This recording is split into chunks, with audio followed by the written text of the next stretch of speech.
Mais je sais que cette vidéo sera aussi certainement analysée et décortiquée par des personnes beaucoup moins convaincues par mon intégrité. Bonjour tout le monde. Norman Tavo, alias Norman fait des vidéos, est un youtubeur français qui a longtemps été une des figures majeures de la plateforme. Si vous avez mon âge, c'est fort à parier que vous avez grandi avec lui et que vous avez passé beaucoup de temps devant ses podcasts. Ces dernières années, sa carrière s'est essoufflée, mais après des accusations de harcèlement sexuel, de viol et de corruption sur mineurs, Norman a totalement disparu du paysage médiatique. C'est après presque 2 ans de silence que Norman réapparaît soudainement avec une vidéo intitulée « Des choses à vous dire ». Au premier coup d'œil, la vidéo apparaît neutre. Le décor et la tenue de Norman sont simples et unis, le montage est quasiment absent, le titre ne fait pas directement référence aux accusations, et la vidéo n'a pas de description. Norman parle lentement, distinctement. Son air alterne entre la tristesse, qui inspire la compassion, le sérieux, qui inspire la confiance, et la bienveillance, qui inspire l'apaisement. Mais pour autant, est-ce que la vidéo est vraiment neutre, transparente et raisonnée? Est-ce que le discours de Norman est vraiment honnête intellectuellement? C'est ce qu'on va voir ensemble. Norman commence la vidéo en nous disant qu'il veut partager sa vie. J'ai tourné une vidéo pour m'exprimer sur ma vie ces dernières années. Tout de suite, la vidéo est placée en tant que confession, loin d'une simple explication ou justification face aux accusations. Avec cette simple manière d'aborder les choses, Norman s'humanise et met de la distance avec les faits qui lui sont reprochés, pour donner ce ton intime qui crée un lien entre lui et le spectateur. Tout au long de son discours, il va entretenir ce lien superficiel pour qu'on ait instinctivement envie de se ranger de son côté. Et pour vous dire à quel point vous me manquez aussi. J'espère que vous allez bien depuis le temps. Vous me manquez tellement, si vous saviez. En jouant sur la corde sensible de la relation parasociale, Norman apparaît comme un ami qui se confie, en cherchant notre épaule pour du réconfort. Donc je vais vous parler comme ça, avec sincérité. C'est vrai que parler face caméra de sujets extrêmement graves et anxiogènes, c'est pas trop mon truc. Cette vidéo, honnêtement, c'est pas un plaisir de la faire. Elle risque de plus me desservir qu'autre chose. Norman semble alors être un ami dévoué, qui est prêt à faire des efforts pour nous, et surtout qui nous ouvre son cœur. Il joue avec nos sentiments pour qu'on ne remette pas en doute son témoignage, et pour qu'on ait envie de le croire sur parole. Rapidement, Norman annonce faire cette vidéo pour les gens qui l'aiment. Déjà cette vidéo, je l'ai fait pour les gens qui m'aiment. Ce qui sépare d'emblée les spectateurs en 2 catégories. Ceux qui l'aiment, ceux qui ont la bonté de cœur de croire en lui et en l'humain, et ceux qui ne l'aiment pas, des raclures haineuses qui ont l'indécence de douter de son intégrité. Donc, si on l'aime pas, c'est parce qu'on est mauvais, et pas parce qu'on a découvert les accusations dont il fait l'objet. Sinon, ça n'aurait aucun sens de crier sa vérité, comme il aime le dire, à des gens qui le croient déjà innocent. Bref, il déporte le problème sur nous, pour qu'on se batte les uns contre les autres plutôt que contre lui. Plus tard, Norman joue le jeu de la nostalgie, pour renforcer le lien qu'il s'efforce de créer avec l'audience. Il évoque un vécu commun, donc celui des débuts de YouTube, que la plupart d'entre nous avons vécu avec lui, où il apparaît jeune et innocent. Ceux qui me suivent depuis le début, de près ou de loin, ceux qui m'ont donné leur attention avec tellement de bienveillance et de fidélité depuis toujours, ceux qui m'ont vu grandir et qui ont grandi avec moi. Il nous met ces images sous les yeux pour nous susurrer à l'oreille. Regarde le bon vieux temps, on a passé de tellement bons moments ensemble, tu peux pas mettre tout ça derrière toi. Norman nous force à avoir de la compassion pour lui. Il remue un passé soi-disant simple et innocent pour qu'on doute de sa nouvelle image qui serait monstrueuse. Parce que j'ai beau avoir une certaine notoriété, quand la caméra s'éteint, je suis comme tout le monde. Il nous force aussi à s'identifier à lui, il nous amène à le voir comme un monsieur tout le monde, ce qui ne collerait pas avec l'image que décrivent les accusatrices. Je suis un dinosaure de YouTube, Brachiosaurus, plus précisément. Il s'auto-qualifie de ce terme péjoratif pour se présenter comme une ancienne star dépassée par la vie, pour qu'on ait envie de le soutenir comme on a envie de soutenir les plus démunis. Je tiens à vous remercier infiniment, tous ceux qui m'ont soutenu pendant ces épreuves. Il termine même sa vidéo en parlant de nous, ou plus précisément de la relation entre lui et nous, comme s'il a envie de faire cette vidéo est simplement pour nous et rien que pour nous. Après tout ce qu'il a fait pour nous, on serait horrible de pas le croire, n'est-ce pas? Bref, Norman rythme sa vidéo sur ce lien intime qu'il crée entre lui et l'audience, en jouant sur l'émotion, mais il se base aussi sur du concret pour prouver son intégrité.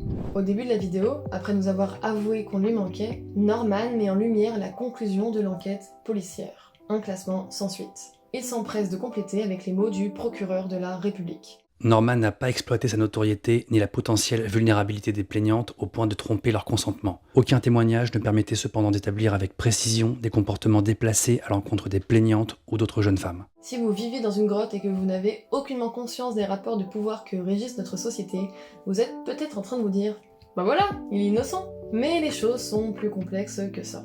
Déjà, malgré ce qu'il affirme, En tout cas, à ce stade, je ne suis plus présumé innocent, je suis innocent. Norman n'a pas été déclaré innocent. Un classement sans suite ne signifie pas que les faits n'ont pas eu lieu ou que l'accusé est innocent, mais que, par manque de preuves, le procureur décide de ne pas poursuivre. Ensuite, nous vivons dans une société qui protège les agresseurs sexuels et les violeurs, et tout particulièrement quand ceux-ci sont blancs et célèbres. Rien qu'en termes de chiffres, par exemple prenons ceux de l'organisation Nous Toutes, 70% des plaintes pour violences sexuelles sont classées sans suite en France. On sait aussi que 0,6% des violeurs sont condamnés. Si on s'intéresse au cas par cas, on peut citer par exemple le cas de Cécile, tuée en 2020 par son ex-mari après 22 dépôts de plainte. Ou alors le cas de 4 hommes qui, en mai 2024, ont écopé d'une peine de 18 mois de prison, dont 12 avec sursis, pour avoir violé une petite fille de 12 ans qui avait fugué et qui avait été utilisée à des fins de prostitution. On peut aussi citer le cas de Joël Garriot, un sénateur de Loire-Atlantique, qui a été accusé d'avoir administré à Sandrine Josso, à son insu, une substance de nature à altérer son discernement et le contrôle de ses actes à des fins d'agression sexuelle ou de viol. Après la présumée tentative d'agression, Sandrine Josso s'est immédiatement rendue à la police. Des prélèvements dans son organisme ont révélé la présence d'ecstasy, et les enquêteurs ont trouvé de l'ecstasy au domicile de Joël Garriot. L'immunité parlementaire de Joël Garriot n'a pas été levée, et après avoir été suspendu en novembre 2023, il a repris aujourd'hui son travail de parlementaire. Des cas comme ça, il y en a des milliers, et si vous voulez en savoir plus, je vous invite à vous informer, et je vous conseille de regarder le compte Instagram d'Andrea Bescon. La plaignante initiale, que je n'avais jamais rencontrée, a réuni 7 autres plaignantes. Bref, comme nous venons de le voir, la justice n'est malheureusement pas du côté des présumées victimes. Souvent, on parle donc de parole contre parole. Sauf que ce n'est pas la parole de Norman contre une femme, mais c'est la parole de Norman contre 8 femmes. 8 femmes. Et pourtant, ça n'a pas empêché les procureurs de classer l'affaire sans suite. Norman, évidemment, crie aux fausses accusations. Mais 8 femmes, ça fait beaucoup de menteuses, non ? Je vais vous montrer un schéma de N-Even Project. Sur tous les violeurs, les beiges sont ceux où leur viol n'a eu aucune conséquence. Les marrons clairs sont le cas où une plainte a été déposée, les marrons les cas où ils ont été jugés, et les rouges les cas où ils ont été condamnés. Et les deux petits bonhommes noirs, c'est ceux qui ont été accusés à tort d'être violeurs. Donc oui, les fausses accusations existent, mais elles représentent une part infime des accusations. Mais bon, pour Norman, pas de chance, il a réussi à trouver 8 menteuses d'un coup. Alors j'entends déjà ceux qui crient « Oui, mais elles font ça pour la fame, pour l'argent, quelle fame ?» Quel argent ? Il n'y a pas d'avantage à accuser quelqu'un de connu de violence sexuelle. Si tu veux vraiment obtenir de l'argent de quelqu'un, ce n'est absolument pas stratégique de porter plainte dans cette société qui protège les agresseurs. Le plus souvent même, celles qui pointent courageusement du doigt leurs présumés agresseurs sont plus souvent cibles d'harcèlement qu'autre chose. C'est le cas de Maggie Desmarais qui témoigne contre Norman à visage découvert. Elle nous confie avoir subi une vague d'harcèlement. Après une vague de haine puis de soutien sur les réseaux sociaux, Maggie dépose plainte contre le géant de YouTube et accepte de témoigner à visage découvert pour Urbania. Bref, que la justice protège Norman n'a rien d'étonnant. Que ce soit clair pour vous, car ça l'a été pour la justice, je n'aurais jamais échangé avec ces filles si je n'avais pas été dupé. Je me suis tué également pour laisser la justice faire son travail, et surtout pour ne pas nuire à l'enquête en cours. Il présente la justice comme la voie de la vérité qui lui a donné raison, et il le répète de multiples fois pour nous bourrer le crâne. Il laisse la justice faire son travail, mais tu m'étonnes qu'il soit serein quand tu vois le nombre d'agresseurs sexuels et de violeurs en prison. Pendant 2 ans, ma vie a été scrutée minutieusement par la justice, constituant un dossier de plusieurs milliers de pages. Après 2 ans d'une enquête extrêmement poussée, où ma vie a été passée au peigne fin, la justice a fait son travail pendant 2 longues années, à fouiller ma vie, à la pince à épiler. Norman répète en boucle que la justice a scruté sa vie dans les moindres détails, comme si c'était gage de vérité, en mode « Bah franchement, si j'avais fait quelque chose de mal, il l'aurait vu ». Alors oui, la conclusion judiciaire de cette affaire est un classement sans suite. Cependant, je me dois de reconnaître qu'on vit une époque dure, parfois même injuste, mais qui est salvatrice pour notre société. Cette phrase peu claire est une gymnastique linguistique pour tenter de se montrer comme un mec nuancé. Du style, les féministes respectent pas les hommes, mais c'est quand même bien qu'elles soient là.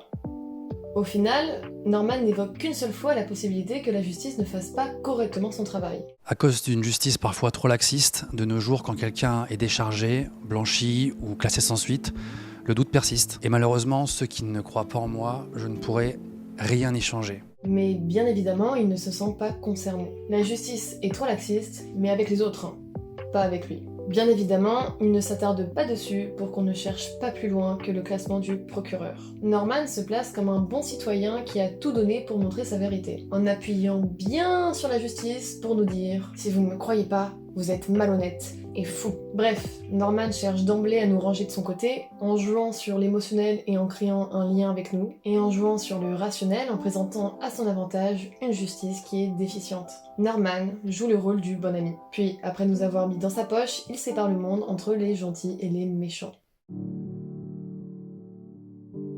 Norman nous impose une vision manichéenne du monde, avec d'un côté les gentils et de l'autre les méchants. Bien évidemment, le bon camp est le sien, et il se présente comme un homme droit et éclairé. Déjà, Norman parle lentement, distinctement. Il utilise des mots soutenus et bien choisis. Juste dans sa manière de s'exprimer, Norman veut nous donner l'impression qu'on écoute un homme rationnel et raisonné. Suite à une plainte déposée à mon encontre au début de l'année 2020, une enquête a été ouverte par le parquet de Paris. Dans sa contextualisation, Norman s'éloigne et se détache le plus possible des plaintes pour donner l'illusion qu'il est extérieur à l'affaire et qu'il n'a rien à voir là-dedans. Il donne le moins de détails possible, il ne spécifie pas le type de plainte, il reste vague pour que l'affaire reste la moins concrète possible dans nos esprits. Norman ne dit pas « j'ai été accusé d'harcèlement sexuel, de viol et de corruption sur mineurs », mais suite à une plainte déposée à mon encontre, relatant des faits présumés survenus entre 2015 et 2018. Norman ne nomme toujours pas les faits en question, il nous précise les dates, presque pour nous dire « franchement, c'était il y a longtemps !» Sans parler de viol, d'agression sexuelle ou d'abus sur mineurs, il enchaîne en s'exprimant sur son rapport aux rencontres et à la séduction. Dans mon cas, mon rapport aux rencontres et à la séduction, Il relègue les accusations au rang du relationnel et du personnel, comme si ce n'était qu'un jeu enfantin sans grande répercussion. Pourtant, ce dont il est accusé est un crime puni par la loi, qui nous concerne toutes et tous, puisqu'on aurait pu être concerné ou alors être proche des concernés. Le harcèlement sexuel et le viol n'a rien à voir avec le simple relationnel ou avec un rapport à l'amour. Le harcèlement sexuel et le viol sont des violences sexistes qui s'appuient sur les rapports de domination entre hommes et femmes. dans mon cas, mon rapport aux rencontres et à la séduction était sûrement parfois inélégant et immature. J'ai sans doute parfois fait preuve de goujaterie. Norman utilise une tripotée d'euphémismes pour minimiser ses présumés actes. Norman se sert de jolis mots soutenus, comme inélégant, immature ou le fameux goujaterie, pour atténuer la violence et le positionner en tant qu'homme mature et averti. Il utilise aussi des mots comme sûrement, parfois, sans doute, pour garder le doute sur ce qu'il s'est passé ou pas. J'ai également sans doute parfois blessé des gens, involontairement, et ça je le regrette sincèrement. Norman parle de gens, mais se garde bien de préciser que ces accusations viennent de femmes, plus précisément de jeunes filles qui ont été mineures au moment des présumés faits. Il veut nous donner l'impression que ça lui est arrivé de se comporter mal avec des gens en général, comme tout humain sur cette terre, pour s'éloigner le plus possible de cette image d'agresseur. Évidemment, il utilise le mot involontairement pour se déresponsabiliser, comme si ce qui a pu arriver était malgré lui et contre son gré. On peut toujours mieux faire. Moi le premier. Si mon rapport à la séduction avait été absolument irréprochable, bien entendu, il n'y aurait eu rien de tout ça. Et si ça peut servir de leçon, alors tant mieux. Norman se présente comme un homme mesuré et repentissant, qui a la décence de se remettre en question en s'excusant du mal qu'il aurait fait involontairement. Il se met dans la peau d'un donneur de leçons qui accepte son châtiment courageusement. Encore une fois, il minimise le plus possible en disant qu'il n'a pas eu un rapport à la séduction irréprochable, au lieu de directement parler des faits qui justement auraient pu être reprochables. Bien que mes accusations étaient disproportionnées. Qu'est-ce qui peut bien être disproportionné ? Norman n'est jamais concret quand il parle de faits. En tout cas perso, je ne vois absolument pas comment on peut passer d'un rapport à la séduction qui n'est pas irréprochable à de multiples accusations d'abus sexuels. Je ne vais pas vous refaire l'historique de chaque histoire, mais dans chaque situation, j'ai pu apporter mes preuves, mes arguments et ma vérité. Norman met en lumière seulement les éléments qui l'arrangent, et il ne s'étale pas pour que le vécu des présumées victimes ne prenne pas trop de place. De plus, Norman met un point d'honneur à tracer une ligne bien définie entre lui et les connards de violeurs. Il s'agissait de la brigade des mineurs.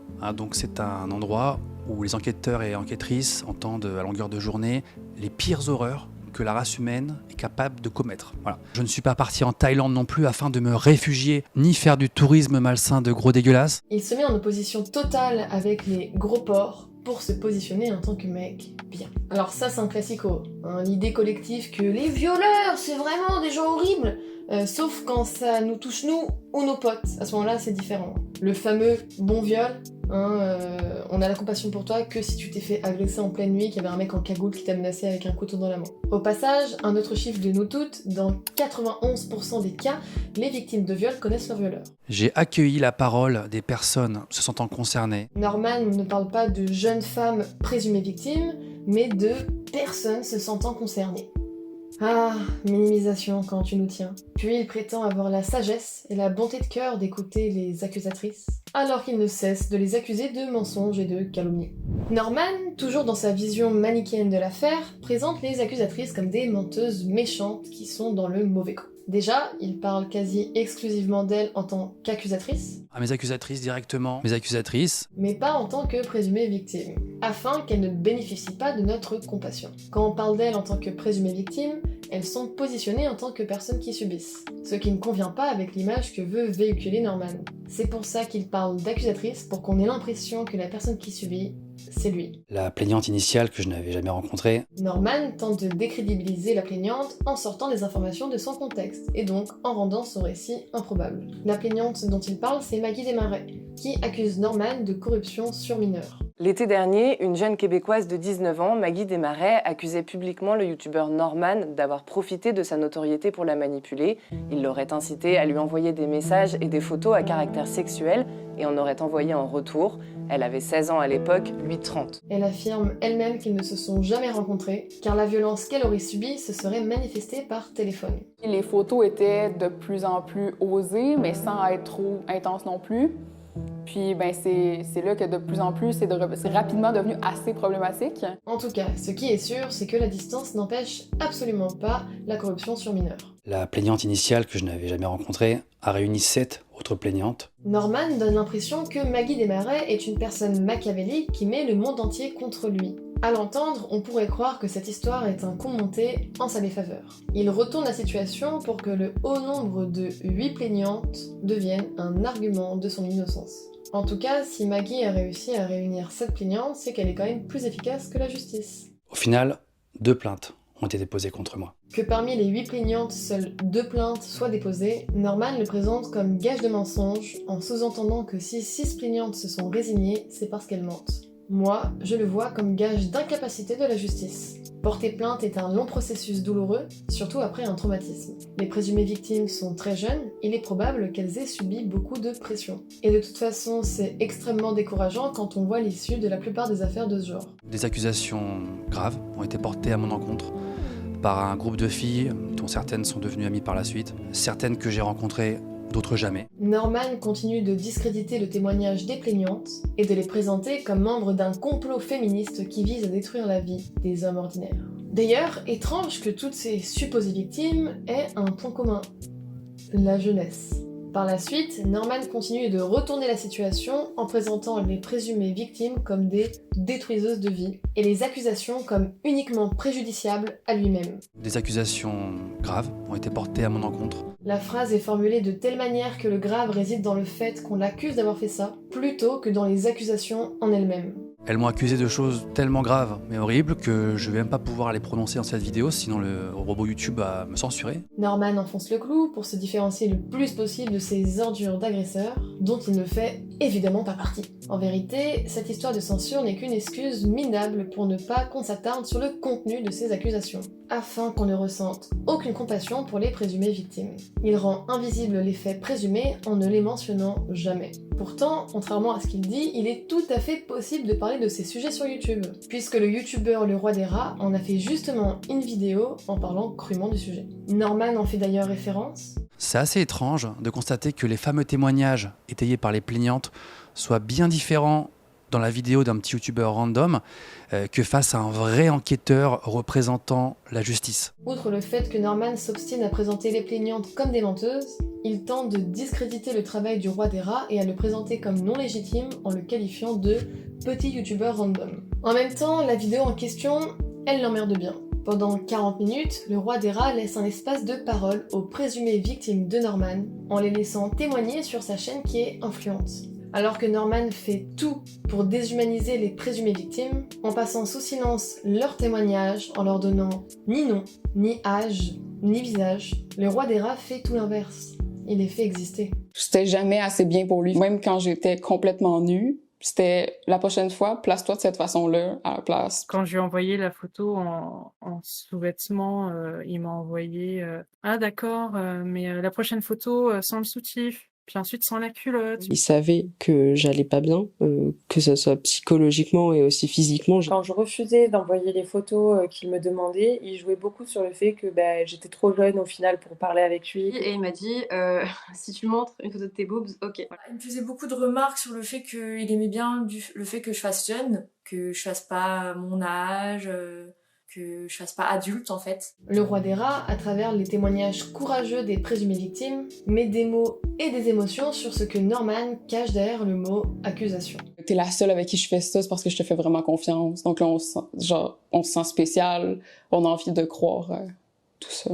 Il était très insistant. Il me demandait beaucoup de photos de moi. Quand je lui envoyais pas ce qu'il me demandait, il me menaçait de me bloquer et de me supprimer. Et en fait, ça a été crescendo. Et en fait, il savait vraiment bien faire pour dire les bonnes choses, pour faire en sorte de te culpabiliser et de te dire ouais, peut-être que c'est de ma faute et tout, peut-être que c'est moi qui suis pas normale. D'ailleurs, grâce à cette vidéo, on peut se faire un avis sur cette affirmation de Norman.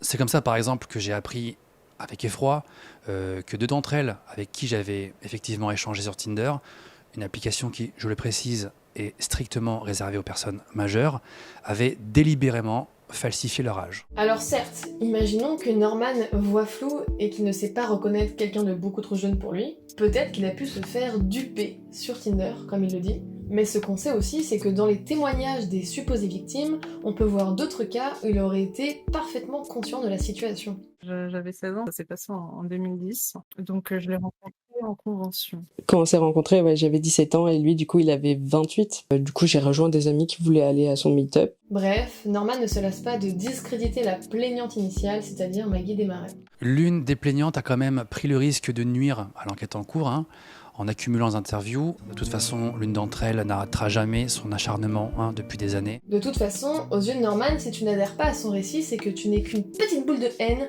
en quête de notoriété et d'argent. Et tous les petits haters ont fait leur taf bien comme il faut.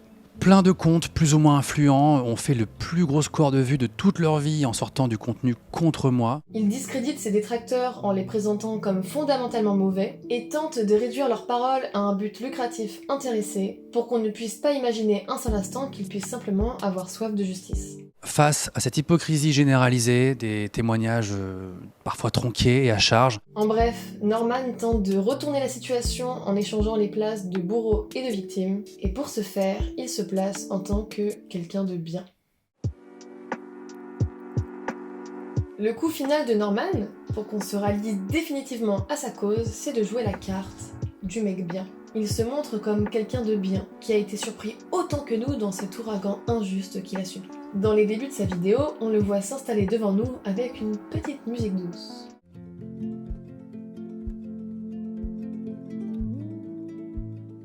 Il crée une fausse spontanéité d'un homme blessé qui n'a rien à cacher et qui nous ouvre courageusement son cœur. Très vite, Norman s'inscrit en tant que père de famille.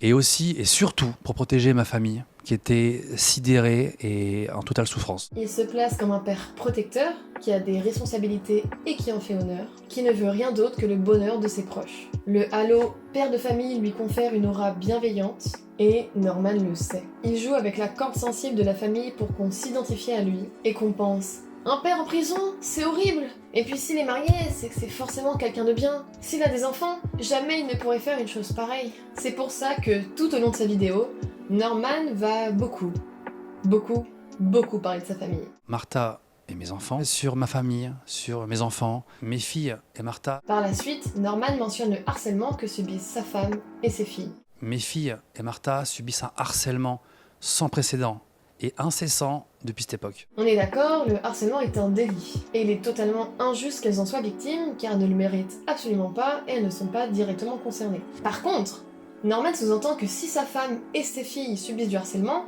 c'est à cause des accusatrices et de leurs accusations. Il se déresponsabilise totalement, comme s'il n'y avait pas de possibilité que ça puisse être la conséquence de ses actes. Je comprendrai jamais pourquoi elle est la cible de violences sur les réseaux. Je préférerais 1000 fois subir son harcèlement à sa place. Norman se place comme un mari dévoué, tel un chevalier blanc prêt à se sacrifier pour les autres. C'est une femme, mère de 2 filles, qui est particulièrement engagée pour la cause féministe et les minorités négligées. Les faits qui me sont reprochés sont des comportements qu'elle condamne fermement. En plus, il utilise sa femme et ses engagements politiques pour prouver son intégrité. Ce genre d'argument ressemble étrangement à « je suis pas raciste, j'ai un ami noir ». Et j'ai beaucoup réfléchi, mais je me suis interrogé sur mon comportement passé. Ai-je manqué de prudence en échangeant avec des inconnus ? Oui. J'ai longuement parlé avec beaucoup de femmes autour de moi, des femmes concernées, éveillées. De plus, Norman se présente comme un homme droit et ouvert, prêt à tout pour apprendre et se remettre en question. Que plusieurs femmes l'accusent d'abus de nature sexuelle, il met le tout sur un manque de prudence. Alors, je sais pas vous, mais moi, j'ai jamais été quelqu'un de prudent, pourtant on m'a jamais accusé d'agression sexuelle. Bref, il veut presque nous faire croire que c'est un homme déconstruit et féministe. Il faut savoir différencier les vraies accusations, les accusations mensongères, et ne pas reconnaître cela retire du crédit à la parole des femmes. Donc, grosso modo, il faut écouter et croire la parole des femmes, mais sauf quand ça concerne. Tous les hommes accusés de viol sont des violeurs, sauf lui. Quel hasard quand même. En plus de cette bonne conscience à 2 balles, Norman nous rappelle indirectement que c'est vraiment quelqu'un de gentil, quand même. Par contre, j'ai mes petits projets perso, et j'aide parfois ma famille ou mes amis à se lancer sur les leurs. Regardez, il aide les autres. Quel homme merveilleux. Je me suis toujours efforcé d'être quelqu'un de doux et attentionné avec les gens qui m'entourent. Je crois que ça se voyait un minimum dans ce que je pouvais vous montrer dans mes vidéos. C'est vrai que dans ses vidéos, il est pas marqué violeur sur son front, et puis il a jamais dit « j'aime les mineurs », donc c'est forcément une bonne personne. Et si jamais vous avez l'audace de ne pas avoir ce genre de pensée, vous allez vous noyer dans un consensus collectif artificiel, à travers les commentaires bien choisis que Norman met en avant. Putain, s'il est innocent, ils auront détruit sa carrière. Reviens sur YouTube le boss. STP reviens, tu nous manques. Norman, j'aimerais qu'il revienne faire des vidéos. Donc franchement, tout le monde pense que c'est un mec bien. Sa femme, ses enfants, la justice, les autres. Ce serait bizarre de pas penser pareil. D'ailleurs, je ne mentionne même pas la possibilité que Norman filtre ses commentaires, afin que les messages qui n'apparaissent ne soient que des messages de soutien. Mais en tout cas, soyez-en sûrs, ça ne m'empêchera plus d'avancer. Quel homme courageux. Il tient le cap. Il se relève.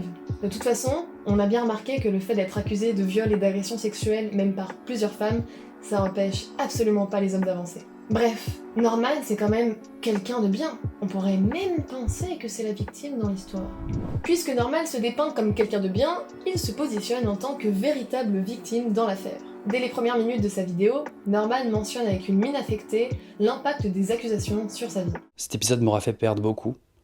Beaucoup trop. Déjà, il emploie le terme « épisode » pour que les accusations renvoient à un passage anodin de sa vie, et pas comme un rapport général aux femmes, violent et abusif. Et puis, il parle de perdre beaucoup pour prendre la posture d'une pauvre victime.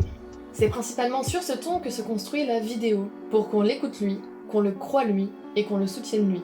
Pas évident de faire une vidéo après tout ce qui m'est arrivé. Il déporte la douleur sur lui, et lui seul. C'est le fameux « moi-je ». Il ne parle que de lui et des choses qui lui sont arrivées, choses dont il est bien évidemment extérieur. À aucun moment, il mentionne le vécu des présumées victimes, ou des éventuelles conséquences de ces présumés actes. J'ai carrément été convoqué pour la première fois de ma vie en garde à vue. Norman insiste sur le « première fois de ma vie » pour que l'idée qu'il soit un criminel apparaisse comme absurde et incohérente. Pourtant, on sait bien que les viols concernent tout le monde. Les violeurs sont autant des riches que des pauvres, des noirs que des blancs, qu'on ait un casier judiciaire vierge ou pas. Le seul point commun entre les violeurs, c'est qu'ils soient en écrasante majorité des hommes. À ce moment-là, je savais pas, mais les médias étaient en train de parler de moi, donc certains ont fait leur travail, d'autres m'ont immédiatement mis sur le pilori. Donc en gros, tu fais ton travail si tu défends Norman, par contre t'es une raclure de fond de chiottes si tu défends les présumées victimes. Technique, faut suivre. En parallèle, le tribunal populaire s'est emparé d'Internet et tous les petits haters ont fait leur taf bien comme il faut. Ah, le fameux tribunal populaire. Malheureusement, la cancel culture est nécessaire pour l'instant, tant qu'on vit dans cette société. Parce que si la justice faisait son travail, c'est-à-dire si les coupables d'agressions sexuelles et de viol étaient en prison, on n'aurait personne à cancel puisqu'ils seraient derrière les barreaux. Donc, à défaut d'être condamnés par la justice, ils le sont médiatiquement et dans la pensée populaire. Et encore, j'en connais certains qui sont toujours en train de tranquillement réaliser des films et faire des concerts. Puisqu'aujourd'hui le tribunal c'est aussi populaire, je vais jouer le jeu et je vais répondre aux interrogations les plus fréquentes. Norman prétend que faire cette vidéo est une contrainte, alors que justement, il la met en ligne dans l'espoir de lisser son image. Alors oui, certains m'ont tourné le dos, et c'était leur droit, mais étonnamment c'était souvent ceux qui avaient un pied dans le monde médiatique. Bien évidemment, d'après Norman, si ses amis connus l'ont lâché, c'est juste pour lisser leur image de manière extrêmement égoïste. Mais pas du tout parce que, justement, ses amis préféraient croire 8 femmes plutôt que lui. Je me suis tue pendant tout ce temps, c'était un véritable cauchemar, une frustration. Il se présente comme une victime courageuse qui a fait le choix avisé et douloureux de se taire. Du coup, ça fait 2 ans que je n'ai pas touché de revenus. Maintenant, il veut nous faire pleurer sur sa situation financière. Le pélo a engrangé énormément pendant ses années YouTube, je pense sincèrement qu'il va réussir à tenir le cap. J'ai voyagé aussi un petit peu en Europe, en Hongrie, en Suisse, en Angleterre, en Belgique. Et on a passé 3 mois chez les amis de Martha en Thaïlande. Visiblement oui, puisque la minute d'après, il nous raconte ses vacances aux 4 coins du monde. Bref, Norman enchaîne les arguments pour prouver que sa situation est misérable et profondément injuste. J'avais plus la force de rien. Le harcèlement, l'acharnement était tel que, pour la première fois de ma vie, je vous le dis, j'ai envisagé le pire. Moi je... Vous sentez, vous aussi, cette volonté de faire pleurer dans les chaumières ? Il irait quand même pas jusqu'à pleurer devant la caméra, et intégrer minutieusement ces passages dans son montage. Il n'oserait pas. Faire des vidéos ou de la scène, c'est ce que j'aimais le plus au monde.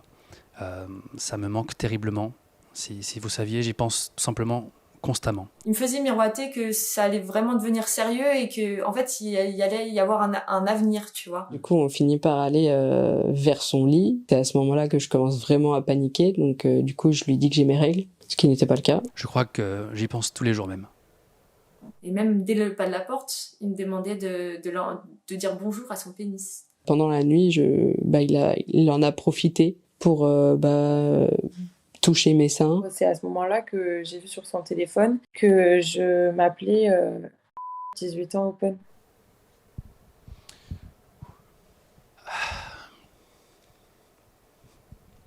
Il m'a fait comprendre en fait dans ses gestes qu'il voulait une fellation.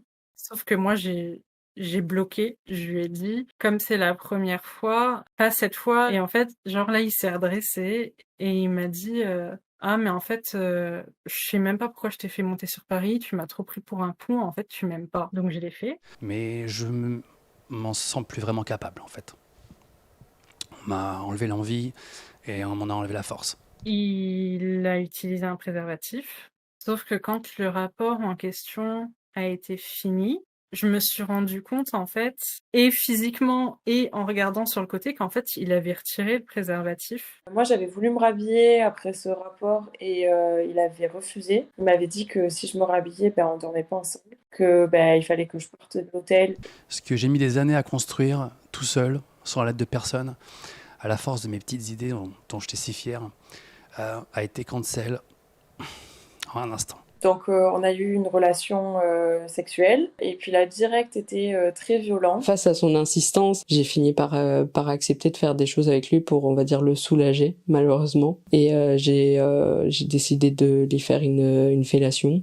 Fellation qui d'ailleurs, du coup, il retenait ma tête quelques fois. Et à la fin, il a éjaculé dans ma bouche, alors sans mon consentement du coup, et sur mes seins. La vidéo de Norman semble être spontanée. Il donne l'impression de se confier et de parler à cœur ouvert, mais ne vous y trompez pas. En réalité, chaque mot, chaque geste et chaque tournure de phrase est millimétré pour retourner la situation à son avantage. Norman fait preuve de malhonnêteté intellectuelle en sortant du contexte, en faisant taire la partie adverse, et a utilisé des procédés rhétoriques fallacieux pour que les faits semblent aller dans son sens et qu'on le croit. Il n'hésite pas non plus à nous prendre par les sentiments pour qu'on se sente coupable de douter de son intégrité. Cette vidéo de Norman est dangereuse, justement parce qu'elle est bien écrite. Je pense que cette vidéo n'est qu'une manière de préparer le terrain pour son retour. C'est une tentative de lisser son image pour que le public sache accueillir ses prochaines vidéos. Bien évidemment, n'harcelons pas. Par contre, ce qu'on peut faire à notre petite échelle, c'est de ne pas lui laisser de place dans l'espace médiatique et de refuser de suivre son contenu. Gardez aussi en tête que Norman n'est absolument pas un cas isolé. Ce genre de vidéo, il en existe bien d'autres. Gardez un esprit critique. et ne vous laissez pas emporter par la tentation de croire que votre personnalité publique préférée est quelqu'un de bien.